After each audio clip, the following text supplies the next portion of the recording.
Mapagpalang umaga po sa ating lahat. Muli ako si Miat Spasyan and welcome to our daily devotion with Pastor Russell Point. Today is April 2, 2026 and our topic is all about Jesus' battle with the flesh.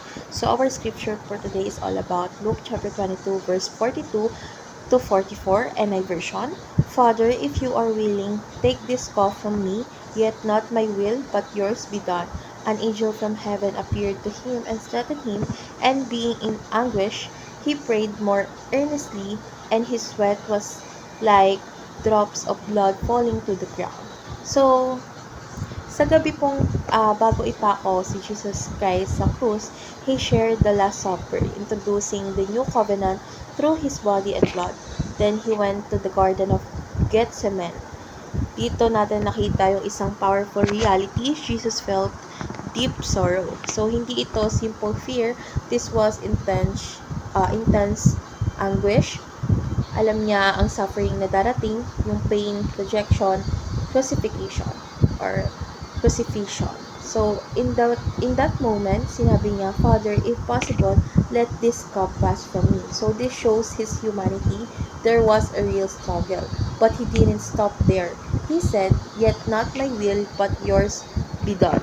That is the victory. Hindi sa pag-iwas sa struggle, kundi sa submission sa will ng Ama. So, let's go on to our teaching. First is Jesus experienced deep and intense sorrow. Hindi siya immune sa pain because he felt it fully.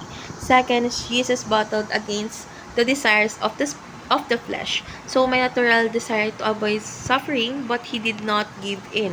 And lastly, Jesus submitted to the Father's will, which is obedience, even when it was hardest. So, how do we respond?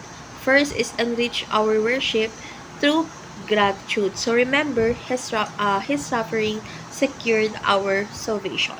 Second is never take Jesus' suffering for granted. So every pain he endured was for you, for us, and for many of here in the world. And lastly is always submit your human will to God's will. So hindi laging madali, but it is always right.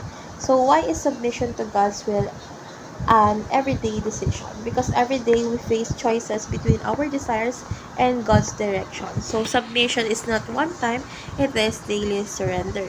So let's dive deeper. What was the emotional state of Jesus in Gethsemane?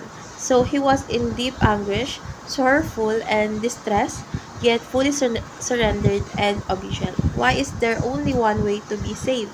Logically, there are four possibilities. Either always are true, none are true, many are true, or only one is true. So the Bible clearly teaches only one way is true, and that is through Jesus Christ, because only he paid the full price for sin. So let's pray. Lord God, thank you for choosing obedience even in suffering. Thank you for the new covenant secured by your blood. Teach us to submit our will to yours every day. Give us strength when we struggle and help us trust you fully. In Jesus' name we pray. Amen.